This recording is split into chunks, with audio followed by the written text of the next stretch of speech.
When Tsar ruled over the kingdom of Trora, he called his builders to him one day and said, "Build me a palace that will last for 1,000 years." And the builders fell to work and raised a great palace with rafters and lintels hewn out of oak. After many years it was finished, but a great fire raged through the land, and only a few charred beams remained of the palace. Again, Tsar called his builders and said, "Build me a palace that will last for 1,000 years." And the builders fell to work and raised a great palace with vaulted ceilings made out of stone that was carved from quarries under the hill. After many years it was finished, but a great earthquake struck the land, and the ground shook mightily, and only a heap of stones remained of the palace.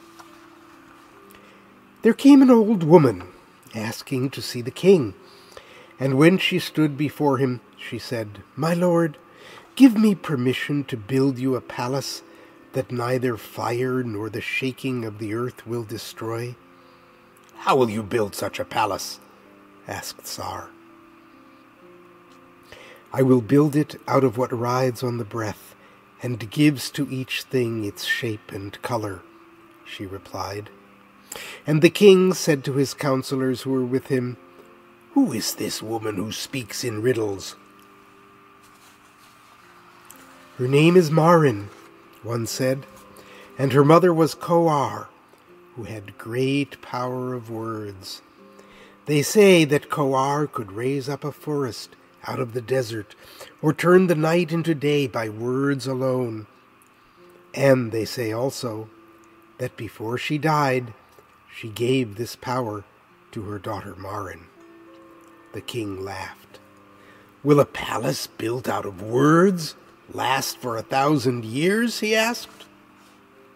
And Marin answered, "It will last, my lord, as long as even one person remembers the words." Then she began to speak quietly, as if to herself, and her words were like water rising and falling. And soon a beautiful fountain rose in the courtyard and began to play softly in the shade of a tall yew tree. So Tsar asked Marin to build him a palace of words, and she fell to work, speaking quietly as if to herself. Some of the words she spoke were black and silver, and these were the walls. Some were azure and crimson, and these were the ceilings. And those that were crystal became the windows. The palace was fair and spacious, and when it was finished the king was very pleased. And Marin taught him the words out of which the palace was built. Again there came a great fire that raged through the land, but the flames could not harm the palace, for the words of Marin were pure and strong. And again the earth shook mightily, but the palace stood firm, for the words of Marin were well and truly joined. King Tsar lived long and peaceably in the palace built out of words, and when he was very old he died one night in his sleep.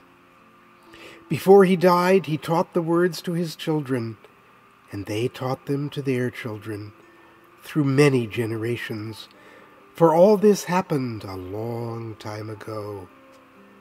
Some say the palace still stands in the kingdom of Trora, and that the fountain still plays in the courtyard under the yew tree.